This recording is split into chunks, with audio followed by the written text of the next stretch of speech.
नमस्कार। मेरा नाम आनंद राज त्रिपाठी है और आपका जीवन आनंदा में स्वागत है। हो सकता है कुछ लोग मुझे पहचानते हो पहले से और कुछ लोग इस चैनल में मुझे पहली बार देख रहे हो।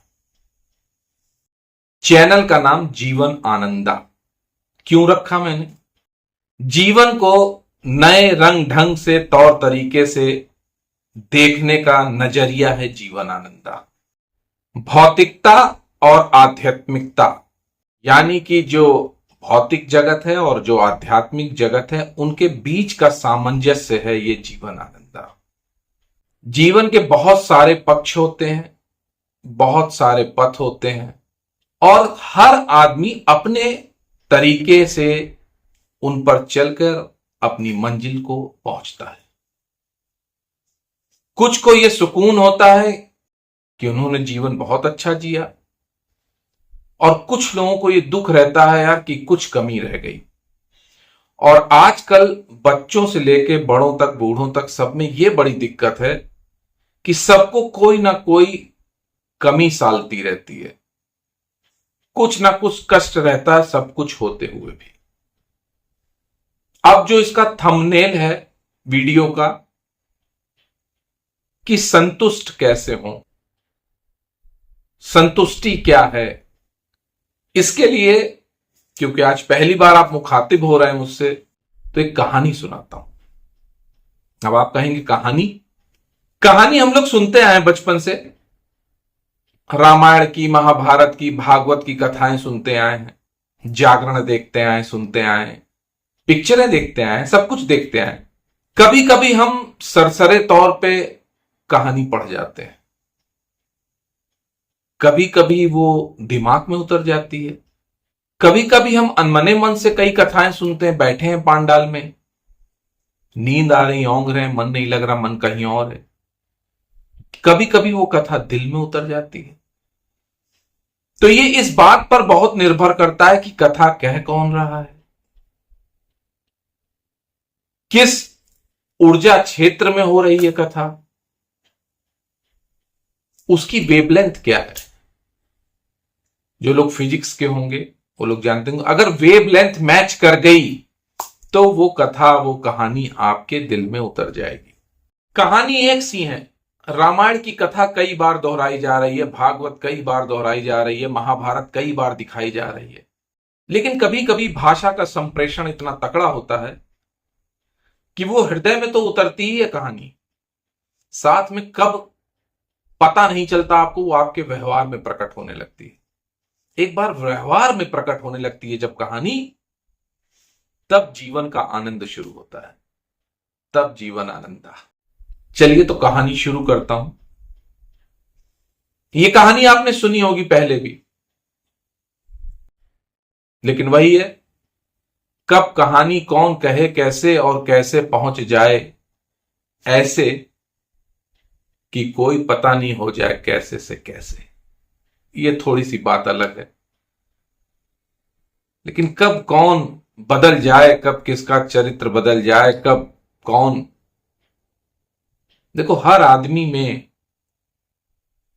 अपना सर्वोच्च देने की ताकत है, सर्वश्रेष्ठ देने की ताकत है। बस उसको जीवन के कुछ बिंदुओं पे कुछ लोग मिल जाएं। अब बड़ी उलटबाजी इसमें यह भी है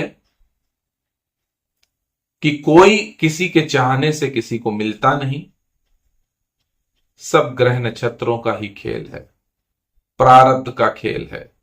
इस पे मैं बहुत विश्वास करता हूं। चलो सीधे कहानी शुरू करते हैं। फिर कहानी एक लकड़हारे की। रोज जंगल जाता था लकड़ी काटने, लकड़ी काट के लाता था, बाजार में बेचता था और कुछ पैसे कमा लेता था, घर परिवार चल जाता था उसका। एक दिन वो लकड़हारा गांव से पगडंडियों से होता हुआ लकड़ी का गट्ठा लेकर आ रहा था। कुछ थक गया था, प्यास लगी थी, गट्ठे को जमीन पर रखा। जैसे ही पानी पीने को हुआ वैसे ही पीछे से एक आवाज आती है, अरे सुन, मुझे भी प्यास लगी है। पीछे मुड़ के देखता है तो एक फकीर की वेशभूषा में या फकीर जैसा ही जमीन पे लेटा है आदमी, कह रहा मुझे पानी पिला। तो कहता है देखो दादा, 2 घूंट तुम पियो, 2 घूंट हम पिए, पानी है कम।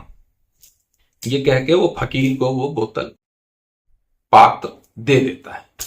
2 घूंट पीने के बाद वो फकीर कहता है कि मुझे अभी और प्यास लगी है। लकड़हारा भी चक्कर में पड़ता, प्यासा वो भी था। कहता देखो 1-1 घूंट बचा, अब 1 हम पी लें, 1 तुम पी लो। तो 1 घूंट और पी लेता फकीर बाबा। इसके बाद वो फिर कहता है कि मेरी प्यास बुझी नहीं। तो लकड़हारा बड़ा झुंझला जाता है, बोतल पात्र फेंक के कहता है कि लो तुम ही पी लो, कम से कम किसी की तो प्यास बुझ ही जाए। ये कह के जैसे ही अपने लकड़ी के गट्ठे को सर पर उठाकर रखकर चलने को होता है, तभी वो फिर बोलता है, रे सुन क्या करता है। तो कहता है दादा लकड़ी ये काट के लाता हूं जंगल से, बाजार में बेच लेता हूं, कुछ पैसे मिल जाते हैं, काम चल रहा है। तो फकीर छूटते ही उससे बोलता है कि तू जब जंगल जाता ही है, लकड़ी काटता ही है, तो आम बबूल की क्यों बेचता है? चंदन की लकड़ी बेचा कर। तो बड़े आश्चर्य से लकड़हारा पूछता है दादा वहां चंदन कहां है? बड़े मुश्किल से तो यही लकड़ी हो पाती है। फकीर कहता है जहां तू लकड़ी काटने जाता है उससे थोड़ा आगे जाना, वहां चंदन की लकड़ी का पेड़ है, तू उसकी लकड़ी काट के बेच, ज्यादा फायदा होगा। लकड़हारे को विश्वास नहीं होता है कि कहां दादा, वहां मैं तो हमेशा जाता रहा हूं, कहीं चंदन की लकड़ी का पेड़ नहीं है। फिर भी वो जाता है, देखता है वहां पेड़ है, लकड़ी काटता है, बेचने लगता है, बढ़िया से होने लगता है। फिर एक दिन फकीर ऐसे ही चलते फिरते टकरा जाता है उससे। तो फकीर बाबा पूछता है लकड़हारे से कि अब तू खुश है, संतुष्ट है? लकड़हारा बोलता है दादा बड़ी दया, आपने वो जो पेड़ का रास्ता दिखा दिया तो बढ़िया से गुजर बसर होती है, बड़े आनंद में रहता। तो कहता है तू संतुष्ट है? कहता हां दादा। कहे थोड़ा और आगे जा, जमीन खोदना, वहां चांदी के सिक्के दबे हुए हैं। लकड़हारा जाता है, चांदी के सिक्के आगे मिलते हैं उसे। फकीर बाबा की कही बात सही होती है, वो और धनाढ्य होने लगता है, बढ़िया दुकान बनवाने लगता है, घर बनवाने के लिए जगह खरीद लेता है। फिर फकीर बाबा एक दिन टकराता है उसी दुकान पे, कहता है सुन रे, अब कैसा चल रहा है, खुश है, संतुष्ट है? लकड़हारा बोलता है बाबा से कि अब तो आनंद ही आनंद है, चांदी ही चांदी हो गई है, बड़ा मजा आ रहा है। बाबा कहता है और मजा लेना है? और मजा आएगा। जहां तू चांदी खोजता है उसके थोड़े आगे जा, तो वहां तुझे सोना दबा हुआ मिलेगा, तू वहां खुदाई करना। इस तरह से वो जाता है, सोना खोदता है, सोना मिलता है। फिर बाबा टकराता है, फिर कहता है सुन रे, तू आगे नहीं गया पहाड़ी के, वहां जो पत्थर चमकते हैं वो हीरे हैं। तो वो हीरे भी लेके आता है, घर बनवा लेता है, खूब आनंद से रहता है, पूरी शानो शौकत से रहता है, नौकर चाकर हो जाते हैं, सारी बात हो जाती है। बहुत दिनों बाद एक बार फकीर बाबा फिर आता है और कहता है सुन रे, अब मगन है, संतुष्ट है? कहता हां बाबा, अब तो मगन है, बहुत संतुष्ट है, अब तो किसी चीज की कमी ही नहीं है, 7 पुश्तों का सब कुछ इकट्ठा कर लिया है, अब काहे की कमी? फकीर बाबा उससे फिर पूछता है सुन रे, क्या इससे ज्यादा संतुष्ट होना चाहता है और खुश होना चाहता है?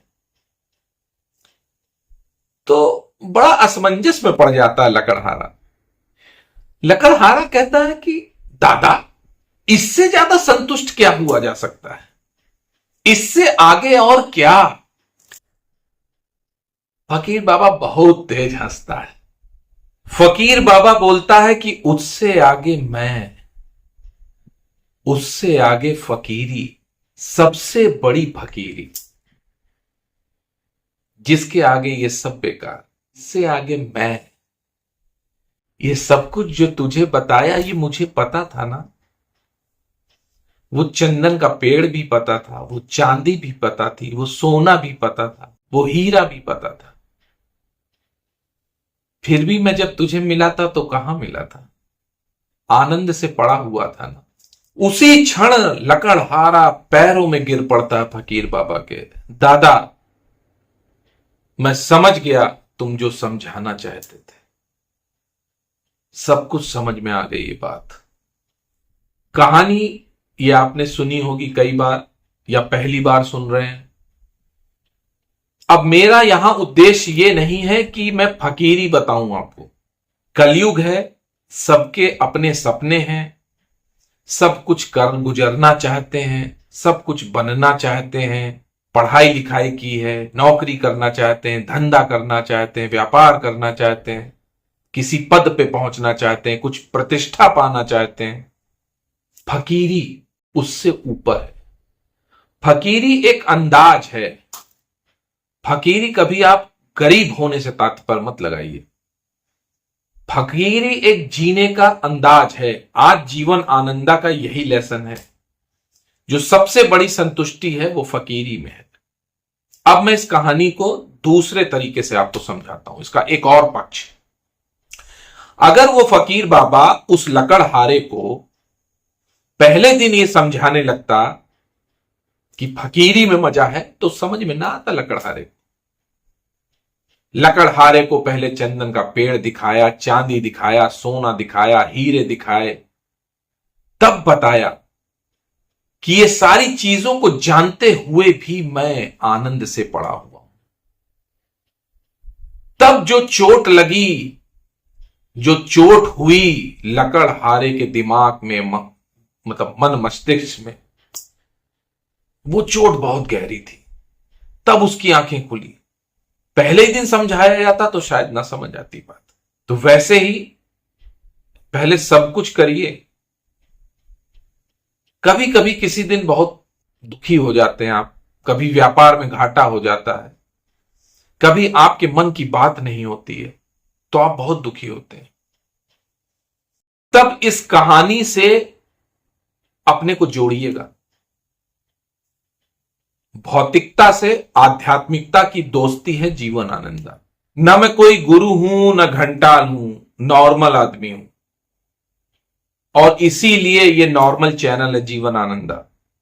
यहां आध्यात्मिक बातें होंगी, स्पिरिचुअल डिस्कशन होगा, लेकिन बहुत आम भाषा में होगा, बहुत आपसदारी जैसा होगा, चौपाल पे बैठे हैं हम लोग जैसे। आपको ये लगना चाहिए कि जो सामने बोल रहा है वो हो सकता है आपका भाई हो, पिता हो, बहन का पक्ष रखता हो, माता का पक्ष रखता हो। जीवन में, समाज में सबके अपने पक्ष हैं। हर घर में एक बड़ा भाई, छोटा भाई, माता पिता, नौकर चाकर, बहन भाई, प्रेम का पत्नी, सब होते हैं। सबके अपने पक्ष होते हैं, अपने तर्क होते हैं। हो सकता है कि यहां कोई बात ऐसी बन जाए, ऐसी गुथ जाए, ऐसा तारतम्य बैठ जाए कि उन सभी के तर्कों में, तंतुओं में कुछ सामंजस्य बैठ जाए, कुछ नया आयाम बैठ जाए, कुछ हीरे जैसे आयामित हो जाए पक्ष, तर्क, तो आसपास की जगह चमक उठेगी रोशनी से। एक हीरे की रोशनी होती है और एक दिल में जो सुकून होता है उसकी खुशी की रोशनी होती है। हमारा सारा उद्देश्य इसी बात का है कि हम जो भी कर रहे हैं उसमें खुश रहें, अधिकतर खुश रहें, अधिकतर पॉजिटिव रहें। निगेटिविटी किसके दिमाग में नहीं आती? किसके दिमाग में खराब विचार नहीं आते? और भय और डर तो सबसे पहले आता है। लेकिन अपने को इतना सकारात्मक भाव में ढाल लें कि अगर वो आए भी तो थोड़ी देर के लिए आए, और उन्होंने कहा भाई इस घर में स्वागत नहीं हो रहा है तो वापस चले गए। आए जरूर, क्रोध भी आया, है ना, गुस्सा भी आया, भय भी आया, डर भी आया, लालच भी आया, अहंकार भी आया, ईर्ष्या भी आई, लालच, सब कुछ आया, है ना। लेकिन जैसे ही आया, उसका इस घर में स्वागत नहीं हुआ फूल पुष्पों से, तो वो वापस चला गया, क्या मजा नहीं आ रहा। इस तरह से अपना गढ़, जो मन का गढ़ है, जो अपने दिमाग, दिल, इसका गढ़ है, मजबूत कर लीजिए।